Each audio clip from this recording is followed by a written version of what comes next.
Hello guys, मैं हूं पंकज अग्रवाल, आपका यूजीसी नेट एजुकेटर। चलिए देखते हैं आज हायर एजुकेशन में गवर्नेंस एंड एडमिनिस्ट्रेशन पॉलिसीज के लिए अलग वीडियो है।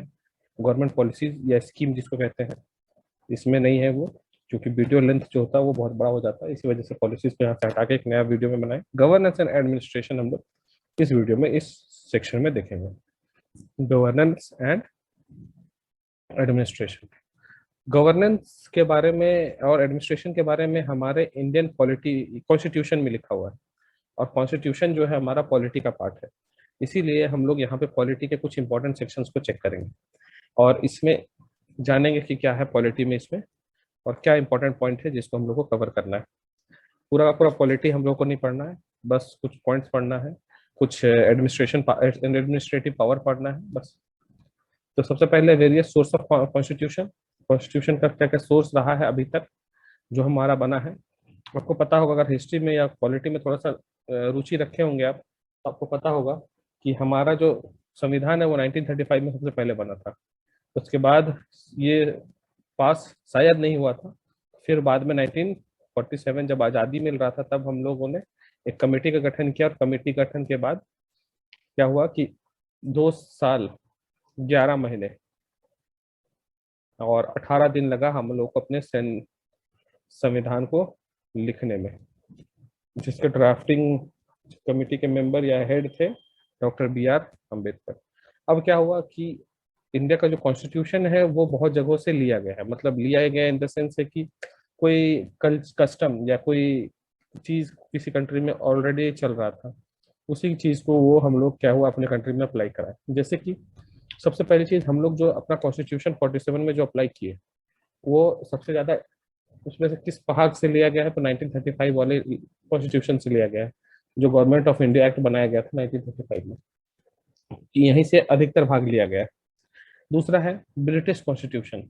ब्रिटिश कॉन्स्टिट्यूशन से parliamentary system, rule of law, legislative procedure, single citizenship, cabinet system, prerogative writs, parliament privileges and bicameralism, bicameralism. Bicameralism का मतलब होता है कि लोकसभा का और राज्यसभा, जैसे कि लोअर हाउस और अपर हाउस जो होता है, उसी को कहते हैं बाई कैमरलिज्म। यूएस कॉन्स्टिट्यूशन से लिया गया fundamental rights, independence of judiciary, judicial review, impeachment of president, removal of supreme court and high court जजेस and post of vice president के लिया गया है यूएस कॉन्स्टिट्यूशन से। तो याद रखिएगा किस किस कॉन्स्टिट्यूशन से कुछ मतलब क्या क्या रूल लिया गया है कॉन्स्टिट्यूशन में इंडिया के लिए, तो उसी के बारे में हम लोग को ध्यान रखना है। आयरिश कॉन्स्टिट्यूशन में DPSP, nomination of members of Rajya Sabha and method of election of president, ये लिया गया है आयरिश कॉन्स्टिट्यूशन, जिसको आयरलैंड कह सकते हैं। कैनेडियन कॉन्स्टिट्यूशन से लिया गया है federation with strong centre. Federation कहने का मतलब राज्य अलग अलग ग्रुप है, अलग अलग राज्य है, उसका जो कंट्रोल है वो सेंटर के पास है। तो ये चीज कहने का मतलब है कि federation with strong centre. Vesting of residuary power in the centre, मतलब मेन पावर जो है वो सेंटर के पास है। Appointment of state governor by centre and advisory judiciary jurisdiction of supreme court, मतलब गवर्नमेंट का अपॉइंटमेंट होगा और वो सुप्रीम कोर्ट के जुरिडिक्शन में होगा। ये चीज में लिया गया है कनाडा से। नेक्स्ट ऑस्ट्रेलियन से लिया गया है concurrent list, joint setting of 2 houses of parliament. Parliament का जो 2 हाउस है उसका जो ज्वाइंट सेटिंग होता है वो उसको बुलाते हैं प्रेसिडेंट, और आर्टिकल होता है उसका 108। ये आगे आप देखेंगे। तो 2 हाउस का जो सेटिंग होता है वो एक साथ बुलाने के लिए प्रेसिडेंट बुला सकते हैं। तो उसका उसको किस से लिया गया, ऑस्ट्रेलिया से लिया गया। Constitution of Germany, suspension of fundamental rights during emergency. Emergency के समय में आपके पास फंडामेंटल राइट्स नहीं है, जैसे कि अभी आप लास्ट 2020 में आप देखे होंगे कि लॉकडाउन लगा था। तो लॉकडाउन में आपको तो घूमने बाहर दिया नहीं जा रहा था। रीजन ये था, कहा गया कि पेंडेमिक एक्ट 2005 लगा है। तो आप कहेंगे कि नहीं, फंडामेंटल राइट्स है। तो ये एक इमरजेंसी सिचुएशन है पेंडेमिक का, इस वजह से आपका फंडामेंटल राइट्स जो है वो वायलेट, मतलब ये हटा दिया गया, खत्म कर देगा। आप फ्रीली घूम नहीं सकते, आपको परमिशन लेना पड़ेगा घूमने के लिए। ये चीज है इसमें। फ्रेंच कॉन्स्टिट्यूशन से लिया गया republic and ideals of liberty, equality and fraternity. South Africa से लिया गया है। Amendment to the constitution, election election of member of Rajya Sabha, मतलब साउथ अफ्रीका से दो लिया गया है। अमेंडमेंट्स कर सकते हैं हम लोग अपने कॉन्स्टिट्यूशन में, और राज्यसभा के मेंबर का इलेक्शन कैसे होता है। नेक्स्ट है Japanese constitution, procedures established by law. Procedure established by law, कोई भी प्रोसीजर को लॉ के अनुसार ही काम करना है या उसको स्टैब्लिश करना है, उसी को कहते हैं हम लोग procedure established by law. Constitution of former USSR, farmer USSR कहा गया क्योंकि अभी रसिया जो है वो टूट गया है बहुत सारे कंट्रीज में। तो पहले जब कंट्री टूटा हुआ नहीं था तब यूएसएसआर कहते थे, अभी रसिया कहते हैं उसको। 5 ईयर प्लान लिया गया रसिया से। फंडामेंटल ड्यूटीज लिया गया है। Ideal of justice in preamble, तो ये सारा कुछ लिया गया है हमारा यूएसएसआर से। तो आपको बस ये याद रखना है कि किस कंट्री से क्या लिया गया है, क्या पर्पस है, वो जरूरी नहीं है यहाँ पर आपके लिए। Next constitution of India 1949 preamble. अब प्रियम्बल के बारे में लिखा गया है, क्या लिखा गया है, आपसे ऐसा क्वेश्चन पूछ सकता है कि किसके बारे में मेंशन किया गया है प्रियम्बल में। तो we the people of India having solemnly resolve, ये प्रियम्बल को पूरा पूरा कॉपी किया गया है। हम लोग सोवरेन है, पूछा जाएगा इसमें कि कॉन्स्टिट्यूशन में इसमें से क्या मेंशन नहीं है। मेंशन क्या क्या है वो देख लीजिए। Sovereign, socialist, secular, democratic, Republic, ये है हमारे कॉन्स्टिट्यूशन में वर्ड मेंशन है कि हम लोग सोवरेन है, सोशलिस्ट है, सेक्युलर है, डेमोक्रेटिक है, रिपब्लिक है। उसके बाद क्या है जस्टिस, किस में आपको जस्टिस मिलेगा, सोशली मिलेगा, इकोनॉमिकली मिलेगा और पॉलिटिकली मिलेगा। लिबर्टी, थॉट पे, एक्सप्रेशन पे, बिलीफ पे, फेथ पे एंड वर्शिप पे। कहने का मतलब है कि आप कुछ सोच सकते हैं, आप कुछ एक्सप्रेस कर सकते हैं, आपका कुछ विश्वास या बिलीफ है, आपका फेथ है, या आप पूजा जिसकी करते हैं, ये सब आपकी लिबर्टी है, आपको कोई रोक आपसे नहीं छीन सकता। Equality of status and opportunity, सभी को समान बराबर हक मिलेगा, समान अवसर मिलेगा। Fraternity, fraternity assuming the dignity of individual and unity of integrity of the nation, मतलब भाईचारा जिसको कह सकते हैं कि हम लोग एक दूसरे से मिलकर रहेंगे, एक दूसरे के साथ रहेंगे। इन are constitution constituent assembly this 26 day of November, यानी 26 नवंबर को 1949 को हमारा पार्लियामेंट में पास हो गया था कॉन्स्टिट्यूशन को, और इनेक्ट हुआ था 26 जनवरी 1950 से। ध्यान रखिएगा कॉन्स्टिट्यूशन में अब सबसे पहले क्या वो पारित हो गया 26 नवंबर 1949 में, लेकिन अप्लाई कब से होने लगा 26 जनवरी 1950 से।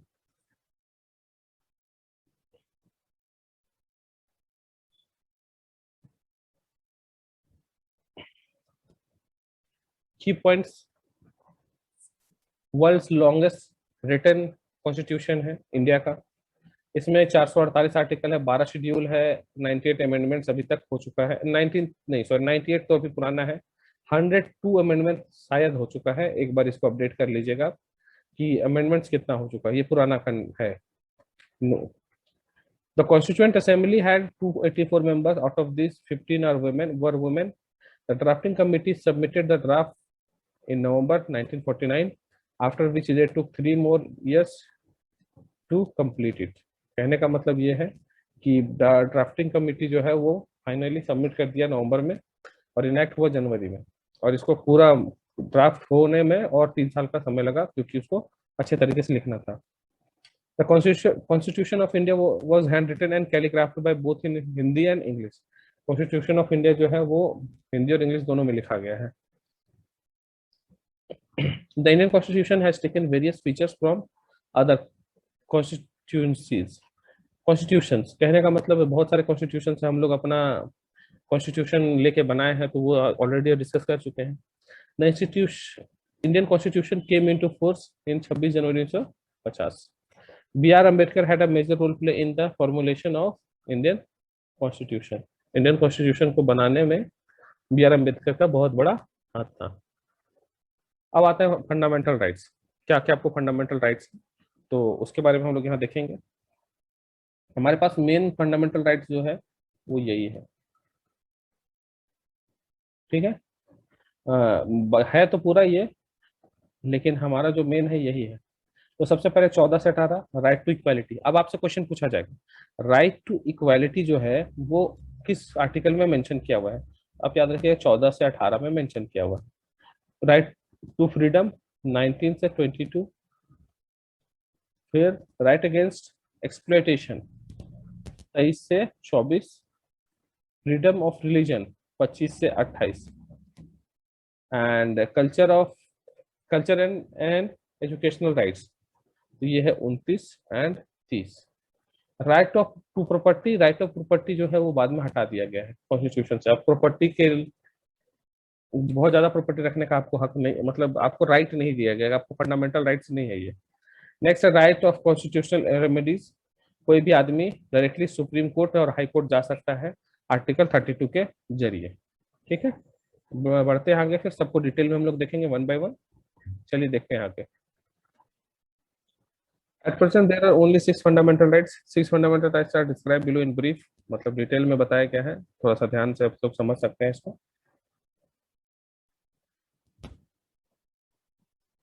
राइट टू इक्वालिटी 14 से लेके 18 तक था। 14 में क्या था? Equality before law. कहने का मतलब किसी भी आदमी को लॉ के सामने जो है, लॉ के लिए इक्वल राइट्स है। चाहे वो कोई गरीब पर्सन हो, पुअर पर्सन हो, या फिर कोई बहुत popular TV star, movie star, film star, कोई भी हो, वो जो है लॉ के सामने सब इक्वल है। कोई बहुत ज्यादा नहीं है और कोई बहुत कम नहीं। जैसे कि मान लेते कोई पुअर है, अगर उसको 10,000 का फाइन लगाया गया, तो 10,000 का फाइन इसके लिए बहुत बड़ा है। लेकिन ये पॉपुलर टीवी स्टार है या मूवी स्टार है तो कहेगा कि इसको नहीं, 10,000 का फाइन तो पुअर गरीब लोगों के लिए है, इसके लिए 5 लाख का फाइन लगाना चाहिए। तो ऐसा नहीं है, 10,000 का फाइन अगर है, सेम प्रोविजन है, सेम क्राइम है, तो 10,000 का फाइन इसको भी लगेगा। या फिर पुअर है, इसको इम्यूनिटी मिल पॉपुलर है, इसको इम्यूनिटी मिलेगा, पुअर को नहीं मिलेगा, तो ऐसा भी नहीं है। कॉन्स्टिट्यूशन में ये मेंशन है equality before law. Provision of discrimination on grounds only of religion, race, caste, sex और प्लेस ऑफ बर्थ। मतलब आप किसी को भी डिस्क्रिमिनेट नहीं कर सकते रिलीजन के लिए नाम पे, का रेस या कास्ट या सेक्स या प्लेस ऑफ बर्थ। जैसे कि बहुत जगह ट्रेंड देखा गया है, मतलब मैंने अपने आंखों से कभी नहीं देखा, लेकिन कहीं कहीं से सुना हूँ कि नॉर्थ ईस्ट के लोगों को अलग तरीके से देखते हैं या अलग तरीके से लोगों को ट्रीट करते हैं। तो ये गलत है, मेरा पर्सनली मानना है। वी ऑल आर इंडियन, और हम लोगों को एक दूसरे के साथ मिलजुल के रहना चाहिए। तो ये चीज़ है प्लेस ऑफ बर्थ। इक्वालिटी और opportunity in matters of public employment, मतलब कोई भी वैकेंसी आएगा तो उसमें जो अपॉर्चुनिटी है वो इक्वल होगा सबके लिए, किसी के लिए कम या ज्यादा नहीं होगा। एंड ऑफ अनटचेबिलिटी, मतलब छुआछूत का खत्म हो गया इसमें। नेक्स्ट है 18, article 18, abolition of title, military and academic distinction are however exempted. कहने का मतलब है कि आपको टाइटल नहीं मिलेगा। जैसे पहले राजा मिलता था या फिर और बहुत सारा टाइटल था, वो मिलता था, अब वो टाइटल नहीं मिलेगा, नहीं मिल सकता किसी को। ये आर्टिकल 18 में मेंशन है। हाँ, कुछ एक्सेम्पशन है यहाँ पे। एग्जेम्पशन क्या है? Military and academic distinctions are exempted. कहने का मतलब मिलिट्री में है, कोई मेजर है, कर्नल है, या फिर कोई भी पोस्ट पे है, तो उनको और एकेडमिक डिस्टिंक्शन जिन्होंने लिया है उनको छोड़ के हम लोग टाइटल्स नहीं यूज कर सकते कभी भी। नेक्स्ट है आर्टिकल 19, राइट टू फ्रीडम था ये। तो 19 से 22 right of freedom, it guarantees the citizen of India the following 6 fundamental freedoms. पहले 19.1 ऐसे पढ़ेंगे, 19.1, 19.2, 19.1 स्पीच एंड एक्सप्रेशन, 19.2 असेंबली, मतलब भीड़ इकट्ठा कर सकते हैं आप। Freedom of form of association, मतलब यहाँ पे समझिए, कहने का मतलब है कि आप किसी के अगेंस्ट बोल सकते हैं, पहला। दूसरा है कि आप अगेंस्ट बैठ धरना दे सकते हैं, असेंबली मतलब धरना, धरना दे सकते हैं। तीसरा, आप धरना में लोगों को इकट्ठा कर सकते हैं। आप कहीं भी जा सकते हैं, आपका घर कहीं भी हो सकता है, कहीं पे भी आप घर ले सकते हैं। और आपको आप प्रोफेशन और ऑक्यूपेशन बिजनेस करने के लिए आप कहीं भी जा सकते हैं। आपको अपना पेशा करने के लिए कोई नहीं रोक सकता, जो लीगल है, इलीगल के लिए नहीं। नेक्स्ट है 20 protection in respect of convincing for offences.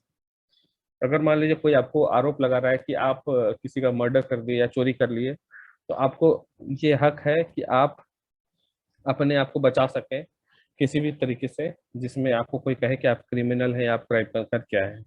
दूसरा है 21 नंबर पे, article 21, protection of life, personal and personal liberty. मतलब आप अपना अधिकार जो है वो जी सकते हैं, जीने का अधिकार कह सकते हैं इसमें, अपना प्राण और दैहिक स्वतंत्रता का अधिकार, इसको हिंदी में पढ़ते हैं। Protection against arrest and detention in certain cases.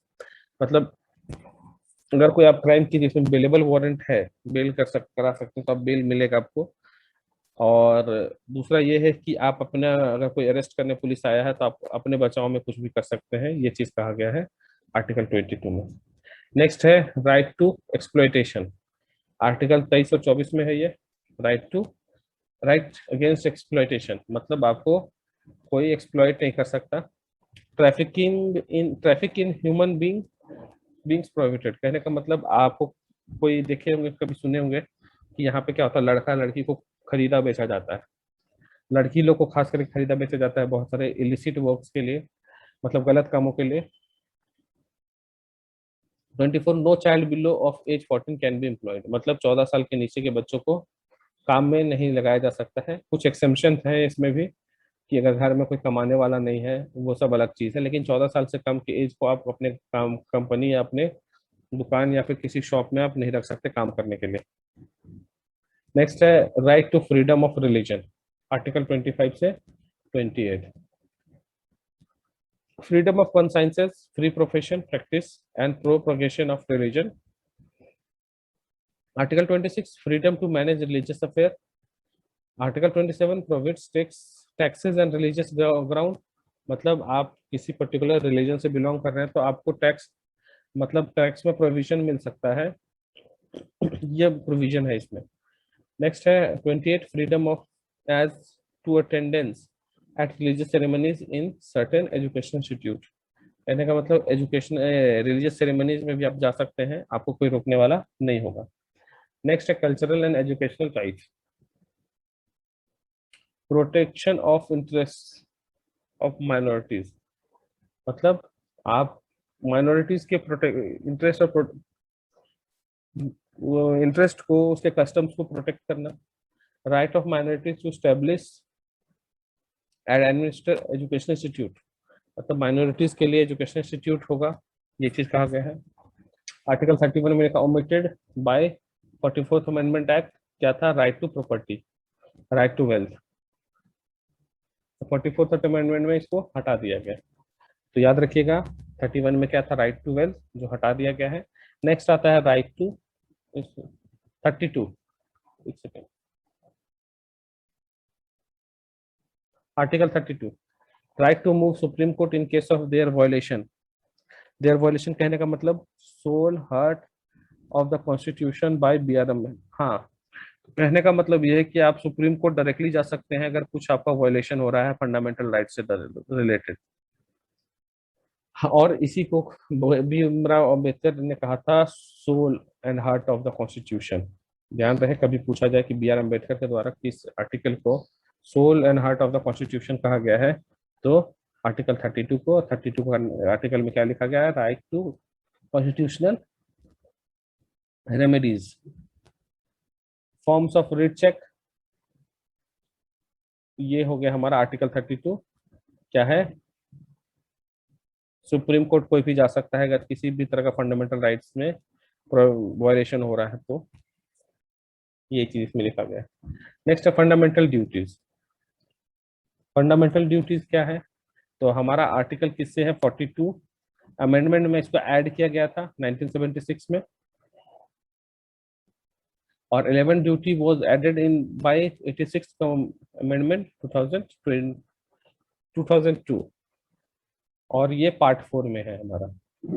और कहाँ से शुरू हो रहा है, 51 से, आर्टिकल 51 से शुरू हो रहा है हमारा फंडामेंटल ड्यूटीज। कहने का मतलब ये हमारा कर्तव्य है, हमको ऐसा करना है। जैसे कि मान लीजिए अगर सफाई है, साफ रोड है, रोड क्लीन है, तो हमारा कर्तव्य है कि हम उस रोड को गंदा ना करें। तो यही चीज है fundamental duties in the Indian constitution. बहुत डिटेल में जाना नहीं है इसमें भी, आपको बस याद रखना है कि कब ऐड किया गया था। 42 सेकेंड अमेंडमेंट एक्ट में ऐड किया गया था, और कितने फंडामेंटल ड्यूटीज हैं अभी इसमें, उसको याद रखना है। और किसके पार्ट में है, पार्ट 4 में है ये। ठीक है, चलिए देखते हैं नेक्स्ट। नेक्स्ट है प्रेसिडेंट। प्रेसिडेंट का जो आर्टिकल है वो है 52 से लेके 153 तक।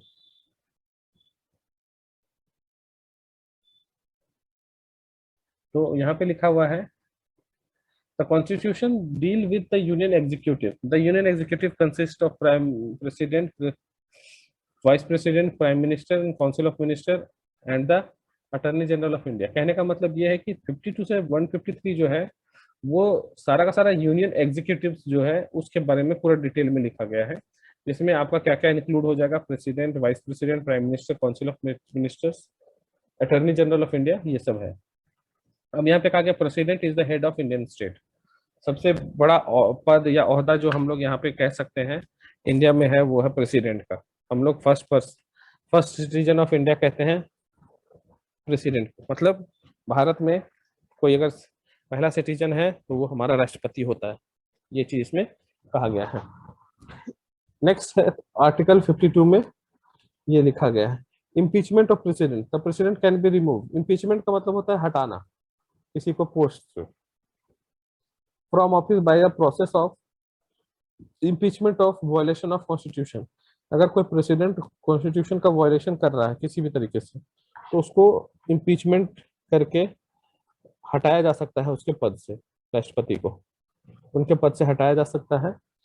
अब ध्यान रहे, दो सभा होता है हमारा, लोकसभा होता है और राज्यसभा होता है। तो जब प्रेसिडेंट को हटाना होता है तो हम लोकसभा में या राज्यसभा में कहीं पे भी, आइदर मतलब यहाँ पे भी ला सकते हैं, यहाँ पे भी ला सकते हैं, आपको लाना पड़े, इनिशिएशन करना पड़ेगा राज्यसभा या लोकसभा में। आप लोकसभा में भी कर सकते हैं और राज्यसभा में कर सकते हैं, और यहाँ पे करने के बाद फिर दोनों हाउस में पास कराना पड़ेगा ये। तो यहाँ पे वही चीज लिखा हुआ है, impeachment changes charges can be initiated by either house of parliament. Either मतलब लोक या Rajya Sabha. These charges should be signed by 1/4 members of the house that framed the charges, and a 14 days notice should be given to the president। और president को 14 दिन का notice भी दिया जाना, ये चीज इसमें होगा।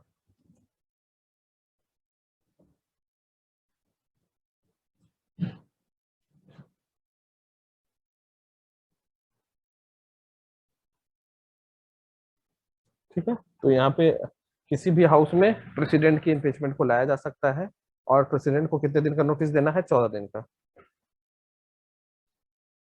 The executive power and functions of president. President का फंक्शन क्या है, all executive actions of the government of India are formally taken in his name. कहने का मतलब ये है कि जो भी गवर्नमेंट डिसीजन लेती है वो प्रेसिडेंट के नाम पे ही लेती है। कहने का मतलब है कि लॉ पास हुआ लोकसभा में, राज्यसभा में, और तब भेजा जाता है प्रेसिडेंट के पास।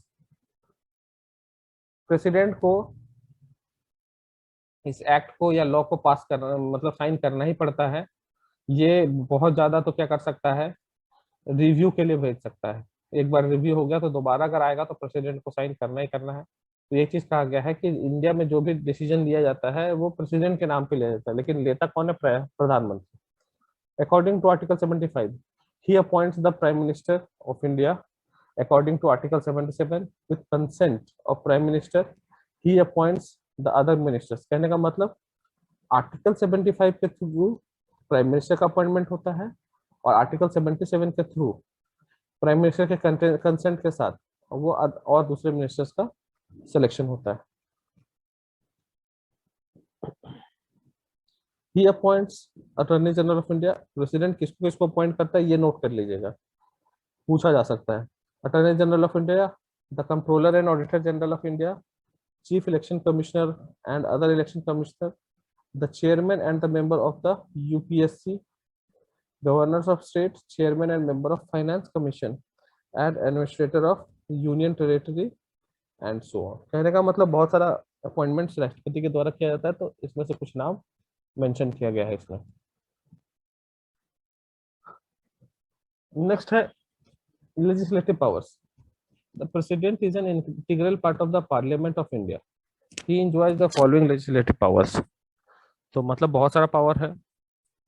ही कैन समन और prorogue the parliament and dissolve the Lok Sabha. कहने का मतलब है पार्लियामेंट को कभी भी बुला सकते हैं और पार्लियामेंट लोकसभा को डिसॉल्व कर सकते हैं। डिसॉल्व मतलब खत्म कर सकते हैं और फिर से इलेक्शन करा सकते हैं। ये पावर देता है article 85। He can also summon a joint sitting of both houses. एक प्रेसिडेंट जो है वो लोकसभा और राज्यसभा के सिटिंग को कंबाइंड सिटिंग को बुला सकते हैं एक बार में, आर्टिकल 108 के जरिए। आर्टिकल 108 में ये मेंशन किया हुआ है कि प्रेसिडेंट के आदेश पे लोकसभा और राज्यसभा का जो सिटिंग होता है वो एक साथ हो सकता है। He can address the parliament at the commencement of the first session after each general election and first session of each year। कहने का मतलब जब भी 5 साल में इलेक्शन होगा तो पहला इलेक्शन के बाद जो गवर्नमेंट चुन के आएगा उसमें से जो पहला भाषण दिया जाएगा वो प्रेसिडेंट के द्वारा दिया जाएगा। और उसके बाद क्या है, फर्स्ट सेशन, हर एक सेशन जो होता है मॉनसून सेशन, उसी और मॉनसून होता है, फिर शीतकालीन सत्र होता है, वो सारा का सारा जो होता है उस सत्र में जो पहला भाषण दिया जाएगा साल का, वो स्पीच दिया जाएगा, वो प्रेसिडेंट के द्वारा दिया जाएगा। He can send message to house of parliament whether with respect to bill pending in the parliament और अदरवाइज। कहने का मतलब वो किस पार्लियामेंट को मैसेज कर सकते हैं कोई भी बिल पेंडिंग है उसको लेके। ये सब इसमें हो सकता है, लेजिस्लेटिव पावर है प्रेसिडेंट का। He can appoint any member of Lok Sabha to preside over its proceedings when the office of both speaker and deputy speaker fall vacant। तो किसी को भी लोकसभा का मेंबर बना सकते हैं अगर लोकसभा का स्पीकर और राज्यसभा का स्पीकर जो है स्पीकर या डिप्टी स्पीकर अपने काम से छुट्टी लेके कहीं गए हुए हैं तो। Similarly he can also appoint any member of the Rajya Sabha to preside over its proceedings when the offices of both the chairman and deputy chairman fall vacant। यहाँ पे भी वही चीज है, राज्यसभा का किसी भी मेंबर को वो मतलब किसी को भी मेंबर बना सकते हैं राज्यसभा का, बस ध्यान रहे कि उसका राज्यसभा का चेयरमैन और डिप्टी चेयरमैन जो है वो नहीं होना चाहिए, लीव पे होना चाहिए। ही नॉमिनेट्स 12 मेंबर ऑफ राज्यसभा। ये 12 मेंबर्स को राज्यसभा का नॉमिनेट कर सकते हैं। और ये प्रोविजन और ये किस किस फील्ड में दे सकते हैं, practical expertise, literature, science, art and social science. और ये किस में मेंशन है, 80 का 1 आर्टिकल में। The president is empowered to nominate not more than 2 Anglo Indian members. तो ये कह रहा है कि प्रेसिडेंट के पास पावर है कि 2 एंग्लो इंडियन मेंबर को वो इलेक्ट कर सकते हैं। और ये पावर जो है वो आर्टिकल 331 देता है।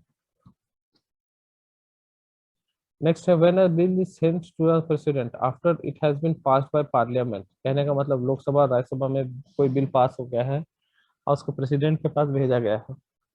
He can give his accent, withhold his accent or return the bill for the reconsideration of the parliament।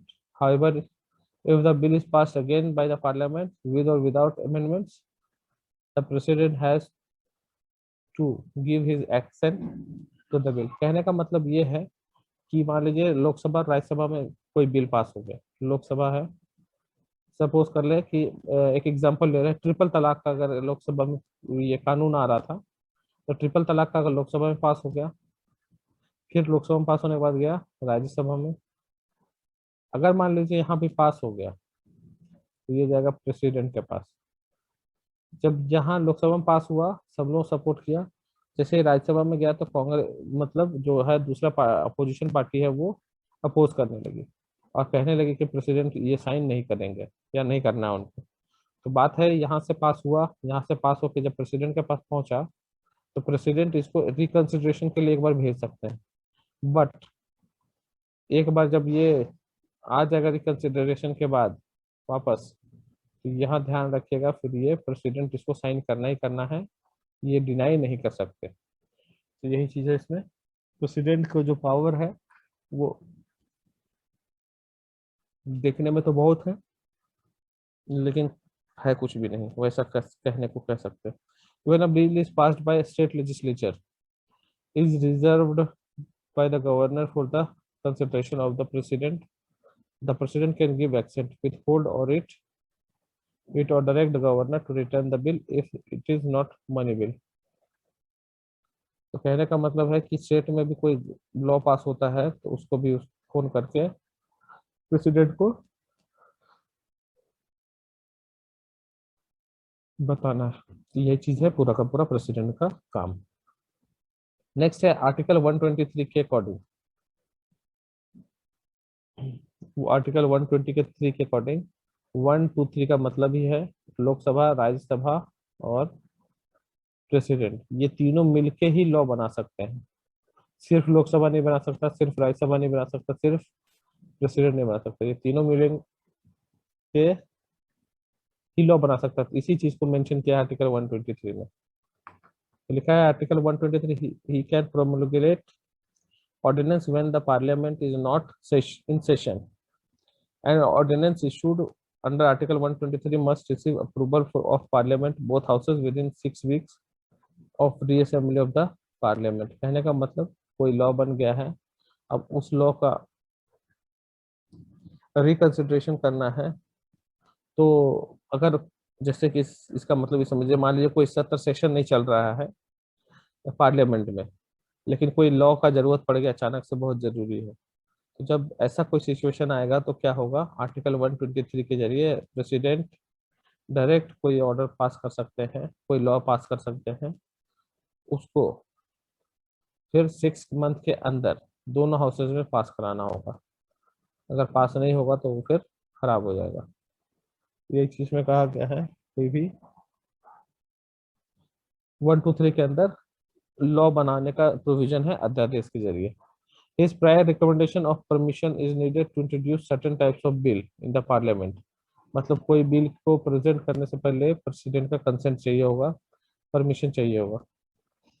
A bill involving expenditure from the consolidated fund of the India or bill for the alteration of boundaries for the storage state or creation of new state.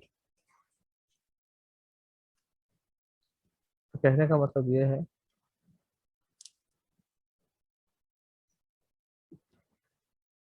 वो राष्ट्रपति recommend करेंगे और पर किसी को भी, और parliament को कि बिल पास कराना है, तो उसी को कौन सा बिल है और कौन सा बिल, कौन सा टाइप है बिल का, ये सब चीज बताते हैं president. veto power of the president, a bill is passed by the parliament can become an act only if it receives the assent of president. However, the president has the veto power over the bill passed by parliament. He can withhold his assent to the bill. कहने का मतलब ये है कि कोई bill Lok Sabha और राज्यसभा में पास हो गया है और प्रेसिडेंट उसको वीटो पावर लगा के हटा सकते हैं। ठीक है, तो वीटो पावर प्रेसिडेंट के पास है, जिससे कोई भी लॉ को विड्रॉ कर सकते हैं अपने एंड से वो। नेक्स्ट है vice president. It occupies the second highest office in the country. Second highest post country का ये रखे हुए हैं।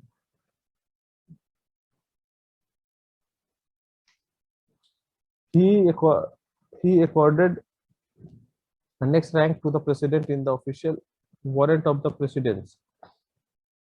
Election, he is elected by the members of an electoral college consisting of members of both house of parliament. Electoral college जिसमें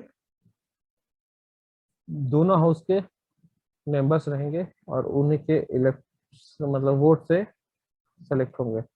Thus, the electoral college is different from the electoral college for the election of the president. मतलब ये जो electoral college है वो president के electoral college से बिल्कुल different है, यही बताएगा इसमें। The consist of both elected and non-nominated members of the parliament. कहने का मतलब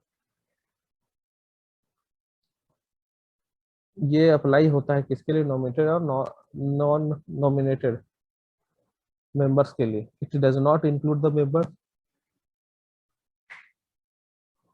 ऑफ द स्टेट लेजिस्लेचर। कहने का मतलब स्टेट लेजिस्लेचर से इसमें वोट नहीं पड़ता। वोट कहाँ से पड़ता है, दोनों में पार्लियामेंट के मेंबर से वोट पड़ता है।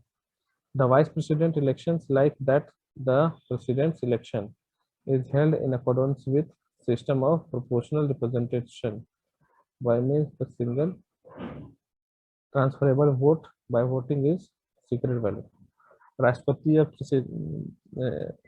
उपराष्ट्रपति का जो चुनाव होता है सिंगल ट्रांसफरेबल वोट के जरिए होता है और सीक्रेट बैलेट में होता है। ध्यान रखिएगा प्रेसिडेंट के इलेक्शन में लोकसभा का मेंबर, राज्यसभा का मेंबर और स्टेट लेजिस्लेचर भी होता है, एमएलए भी होता है। लेकिन वाइस प्रेसिडेंट में जो इसमें मेंशन किया गया है उसमें लोकसभा होगा और राज्यसभा होगा। द वाइस, तो ये होगा सिंगल ट्रांसफरेबल वोट से इलेक्ट किया जा सकता है वाइस प्रेसिडेंट को। एलिजिबिलिटी क्या है, तो सिटीजन होना चाहिए इंडिया का, 35 साल होना चाहिए और ये राज्यसभा का मेंबर होना चाहिए पहले। ठीक है, he should not only hold, ये किसी लाभ के पद पे नहीं होना चाहिए, किसी भी यूनियन या स्टेट गवर्नमेंट के जॉब में नहीं होना चाहिए। Any local authority, the oath of the office in the president is admired by the president और समवन। तो कहने का मतलब है कि यहाँ पे वाइस प्रेसिडेंट का जो ओथ है वो प्रेसिडेंट दिलवाएगा या फिर प्रेसिडेंट की जगह में कोई और दिलवा सकता है अगर वो नॉमिनेट अपॉइंट किया गया प्रेसिडेंट के द्वारा। तब the vice president holds office for the term of 5 years, वो 5 साल के टर्म संभालते हैं। He can resign from the office at any time by addressing the resignation letter to the president। अगर ये रेजिग्नेशन देना चाहते हैं तो प्रेसिडेंट को रेजिग्नेशन दे सकते हैं। He can also be moved from the office before completion of his term। कहने का मतलब है कि एक वाइस प्रेसिडेंट को समय से पहले हम लोग हटा सकते हैं। उसके लिए यहाँ पे भी इम्पीचमेंट का कॉन्सेप्ट इसमें नहीं है। इसमें डायरेक्ट एक रेजोल्यूशन पास करना होगा ओनली इन द राज्यसभा। ध्यान रखिएगा प्रेसिडेंट के लिए दोनों में, राज्यसभा लोकसभा में दोनों में, लेकिन इसमें इम्पीचमेंट का जो प्रोसेस होगा तो यहाँ पे होगा इम्पीचमेंट का जो प्रोसेस होगा वो राज्यसभा में होगा। On the vacancy of the post of the vice president, whether by death, resignation or otherwise, the deputy chairman of the Rajya Sabha takes charges until the vice president is elected and takes charges। कहने का मतलब अगर ये post खाली है vice president का तो deputy chairman Rajya Sabha के वो इस पोस्ट को हैंडल करेंगे तब तक जब तक नया वाइस प्रेसिडेंट नहीं चुना जाता। चलिए तो देखते हैं executive powers and functions of the vice president. The function of the vice president are two fold. ये ही एक्सरसाइज कहने का मतलब ये इसका पूरा का पूरा सारांश समझ लेते हैं। इसको पढ़ने से अच्छा आप समझ लीजिएगा, आप डिटेल में पढ़ लीजिएगा। कहने का मतलब इंडिया में वाइस प्रेसिडेंट नाम का कोई पोस्ट नहीं है, कभी भी रहा है। इंडिया के कॉन्स्टिट्यूशन में वाइस प्रेसिडेंट नाम का कोई पोस्ट मेंशन नहीं है। क्या मेंशन है, तो चेयरमैन ऑफ राज्यसभा ये मेंशन है पोस्ट में। ये चेयरमैन राज्यसभा के जो है वही वाइस प्रेसिडेंट के लिए एक्ट करेंगे, यही चीज इसमें लिखा गया है। कहने का मतलब है कि वाइस प्रेसिडेंट नाम का कोई पोस्ट कॉन्स्टिट्यूशन में मेंशन नहीं है, लेकिन हाँ ये कहा गया है कि जो भी राज्यसभा का चेयरमैन होगा वही वाइस प्रेसिडेंट के पोस्ट में काम करेंगे। अब इसमें भी वाइस चेयरमैन होते हैं। अब मान लीजिए कि वाइस प्रेसिडेंट एब्सेंट है, लीव में है, या फिर इनका डेथ हो गया है, या फिर कुछ भी जिससे इनका सीट खाली हो गया, तो वाइस चेयरमैन जो है वो इनके जगह पे ले सकते काम करेंगे। अब रहा बात प्रेसिडेंट से रिलेटेड, अगर मान लीजिए प्रेसिडेंट छोड़ दिए, जो उनका डेथ हो गया या फिर किसी भी रीजन से उनका सीट खाली है, तो क्या होगा, वाइस प्रेसिडेंट जो है वो एक्ट करेंगे प्रेसिडेंट की जगह पे। तो इसको डिटेल में समझ लीजिए कि वाइस प्रेसिडेंट जो है वो कुछ कोई नहीं है, बस वही है राज्यसभा का चेयरमैन। राज्यसभा में चेयरमैन में दो चेयरमैन है, एक वाइस चेयरमैन है और एक चेयरमैन। तो चेयरमैन जो है वो राज्यसभा का वही वाइस प्रेसिडेंट कहलाता है।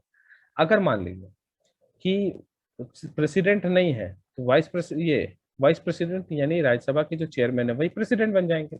अब जब ये राज्यसभा का चेयरमैन जो वाइस प्रेसिडेंट है, अगर वो प्रेसिडेंट की तरह एक्ट कर रहे हैं, तो जब उनका सीट खाली हो जाएगा, तो वाइस चेयरमैन जो राज्यसभा के हैं वो वाइस प्रेसिडेंट के तरह एक्ट करने लगेंगे और वो चेयरमैन हो जाएंगे राज्यसभा के। तो ये पूरा का पूरा सारांश यही है कि ये टू फोल्ड में काम करने का मतलब है कि वो राज्यसभा के में चेयरमैन है, साथ में वो क्या कहते हैं उसको, वाइस प्रेसिडेंट भी है। और जब भी प्रेसिडेंट एब्सेंट होंगे तो चेयरमैन जो है राज्यसभा का यानी वाइस प्रेसिडेंट सारा का सारा वर्क करेंगे जब तक प्रेसिडेंट का सिलेक्शन नहीं हो जाता यानी इलेक्शन नहीं हो जाता। और जब वाइस चेयर प्रेसिडेंट का पोजीशन खाली है, तो वाइस प्रेसिडेंट कौन है, राज्यसभा का चेयरमैन, उनकी जगह पे कौन काम करेगा, वाइस चेयरमैन। बस यही है, आप इसको डिटेल में पढ़ लीजिएगा, अच्छे से नोट कर लीजिएगा, ये सब डिटेल में लिखा हुआ है इसमें। नेक्स्ट है प्राइम मिनिस्टर। प्राइम मिनिस्टर जो है उनके पास सारा का सारा पावर होता है, सारा का सारा अथॉरिटी होता है, रियल एग्जीक्यूटिव पावर इसी को कहते हैं जो प्राइम मिनिस्टर के पास होता है। तो ये चीज इसमें लिखा गया है कि जो रियल पावर होता है, real prime minister is the real executive authority. President is the head of the state while prime minister is the head of the government. ये ध्यान रखिएगा, head of the state president को कहते हैं और head of the government prime minister को कहते हैं। प्राइम मिनिस्टर का अपॉइंटमेंट होता है आर्टिकल 75 के जरिए, और बाकी सारे मेंबर्स का जो इलेक्शन होता है वो 77, जो ऑलरेडी हम लोग डिस्कस कर चुके हैं। The president appoints the leader of the majority party in the Lok Sabha as a prime minister, but when no party has clear majority in the Lok Sabha, then the president may exercise the personal discretion in the selection and appointment of the prime minister. तो president जो है वो majority party जो है उन उन उनमें से किसी एक को चुनेंगे प्राइम मिनिस्टर के पोस्ट के लिए।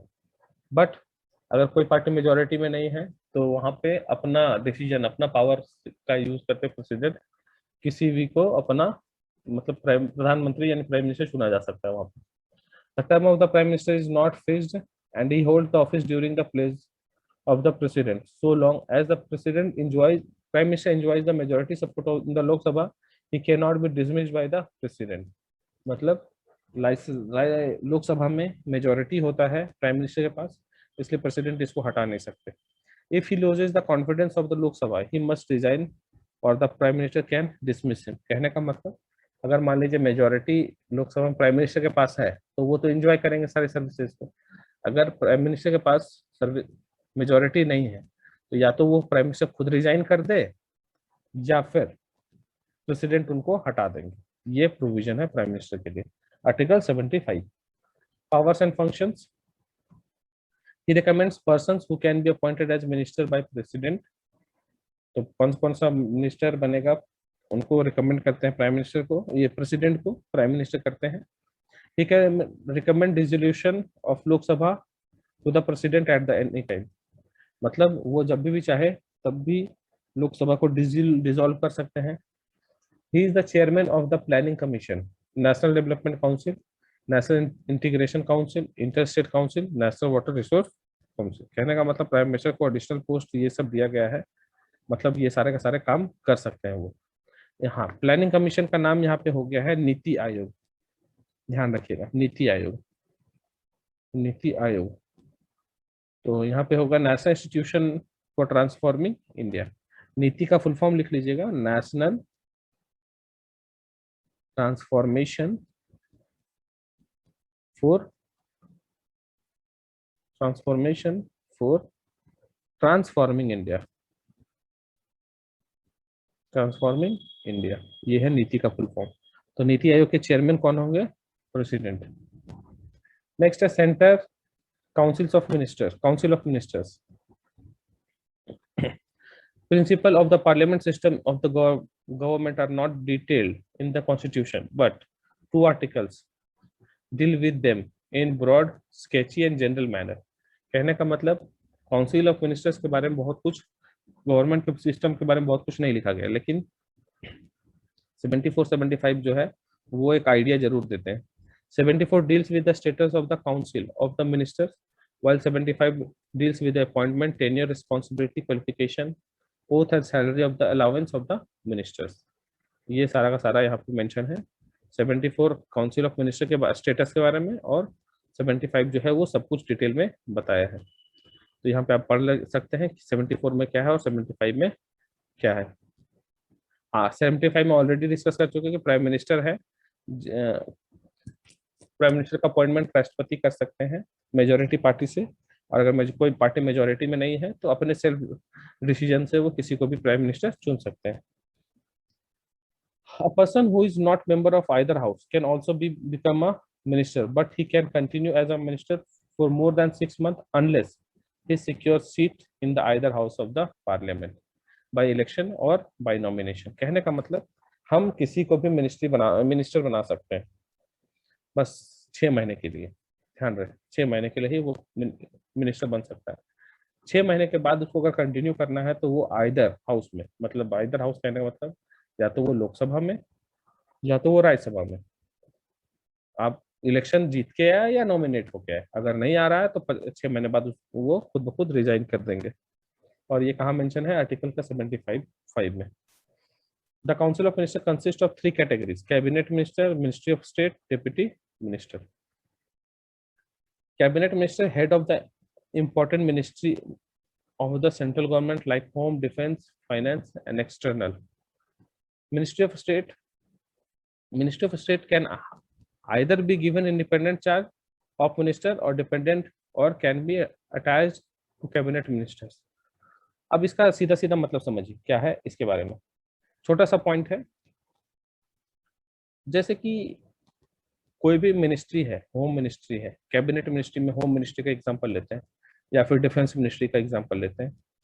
तो ये होम मिनिस्ट्री या फिर जो मेन मिनिस्ट्री है जो लॉ बना सकती है किसी भी चीज के लिए, जो एक्ट ला सकती है, उसको कैबिनेट मिनिस्टर कहते हैं। ध्यान रखें, जो भी एक्ट बनाया जा सकता है, जो ऐसा मिनिस्ट्री जो लॉ बना सकते हैं, उसको हम लोग कैबिनेट मिनिस्टर कहते हैं। जो मेन पार्ट होता है मिनिस्ट्री पूरे के पूरे गवर्नमेंट का।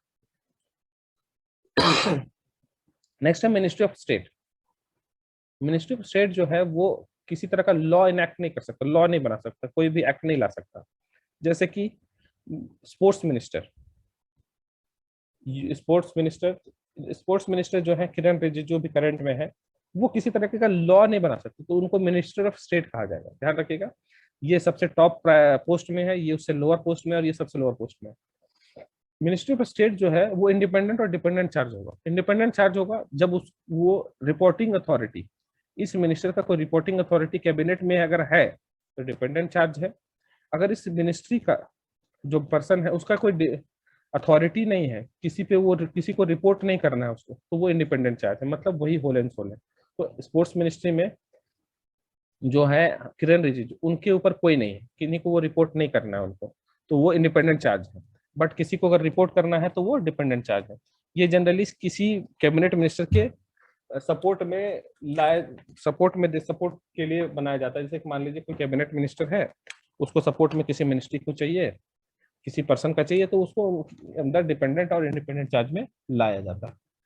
नेक्स्ट है डिप्टी मिनिस्टर।